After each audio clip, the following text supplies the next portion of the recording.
स्वागत करतो। सालाबादाप्रमाणे थोरला मंगळवार तालीम शिवजन्मोत्सव मध्यवर्ती महामंडळाच्या वतीने या वर्षी सुद्धा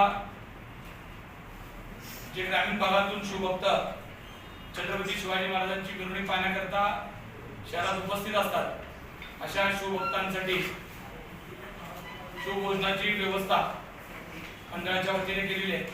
त्याचबरोबर खास या सगळ्या मिरवणुकीसाठी बंदोबस्तात असलेले पोलीस बांधव सर्व पोलीस बांधवांसाठी सुद्धा भोजनाची व्यवस्था केलेली आहे। या भोजनाचं वैशिष्ट्य असं आहे की या मंडळाला या उपक्रमाला 6 वर्ष सातत्याने आम्ही पूर्ण करत आहोत।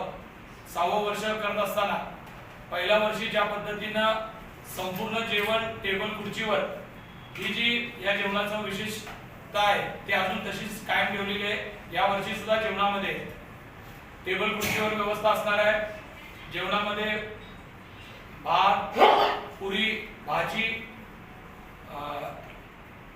अजून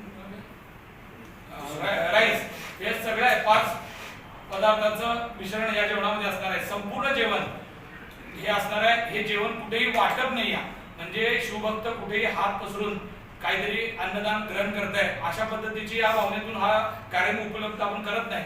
तर आपण ज्या पद्धतीने आपल्याकडे येणाऱ्या पाहुण्यांना घरात बसून आल्यानंतर सन्मानाने टेबल खुर्चीवर जेवणाला बसवतो अशा पद्धतीचं जेवणाच्या पंक्ती वाढून हा उपक्रम आपण साजरा करतोय।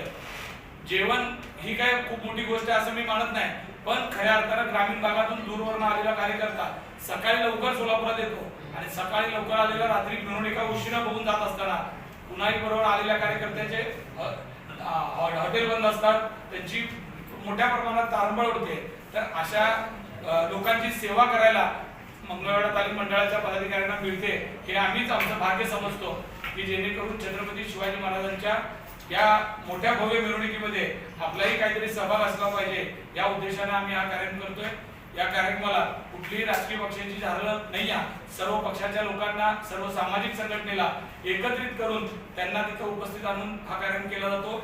या कार्यक्रमाला आपले पोलीस आयुक्त एम राजकुमार यांच्या उपस्थितीमध्ये आणि महापालिकेचे आयुक्त तेली मॅडम, अक्कलकोट अन्नक्षेत्र मंडळाचे अध्यक्ष जन्मंजय राजे भोसले, तसेच खास कोल्हापूरवरून आमचे मित्र सागरभाई चव्हाण, शिवाजीराव सावंत व शहरातील अन्य पदाधिकारीच्या उपस्थितीमध्ये आपण हा कार्यक्रम करतो।